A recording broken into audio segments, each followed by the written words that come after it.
Саламатсыңбы элим? Саламатсыңбы кыргызым? Саламатсыңбы космосум? Манас элим. Элим ыйлап атса, көзүмдөн жылмаюу кетип калды. Жүзүмдөн жылмаюу кетип калды. Канатым какпай калды. Позитив жоголуп кетти. Менде позитив калбай калды. Боюнда бар. Эжелерим, сиңдилерим күндү жазат мага. Мына мынтип жазат. Аскар атага айтыңызчы, суранам сизден, бизди дагы мектепти бала кылып алып кетсе алып кетсең. Мен жакшы болот эле Кыргызстанга кетип барсам. Кыргызстанды сагынышты. Жоксулуктун айынан күндө күйөөм менен урушталышты. Мушташма. Боюнда бар болсо билесиз, эже стресс болот. Сөз жакпай кетет, ошентип күйөөм менен дагы урушуп. Кызымды дагы бир жактан сагындым, кетким келип атат. Бизге жардам кылыңыздарчы, суранайм сиздерден. Капанга түшүп калгандай кыргыз. Москвага иштейин деп келсе, ишинен айрылды, карантинде иши жок. Тамак жейин десе акчасы жок. Жатайын десе жери жок, үйдөн кууп чыгышты.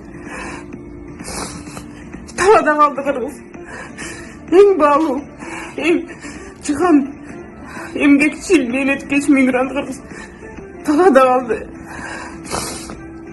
Уруп атасыңар деп өкмөт сыртка чыгарып койду. Эл багар табарман акча алып келген жылына 2 миллиард доллар акча алып келген кыргызды чыгарып койду. Байкуш табалап жатат, табалап жатса мени уят кылып атасың дейт.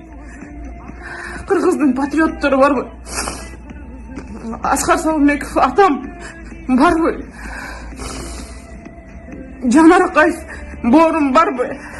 Нурлан Шакеев агам барбы? Темир Сариев агам барбы? Каяктасыңар? 10 миллион кыргыз деген жокпуз го. 10 миң кыргызды алып чыгып кеткилеши моюнда барбарды.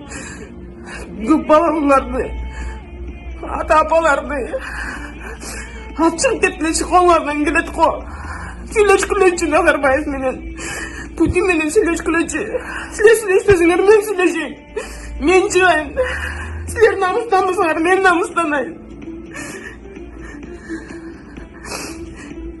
Илебагanga арга жок болуп атат. Мен де мигрант болуп басып жүрөм. Мага кайрылышат жардам бер деп. Мен билбейм, айламды таппай атам. Силер чыгынбасаңар, мен чыгынам кыргыз. Ойгон. Азыр бириккенге убакыт келди. Интригаңарды токтоткула. Элим кыйналып атат, мигрант кыйналып атат, мигрант эл багар.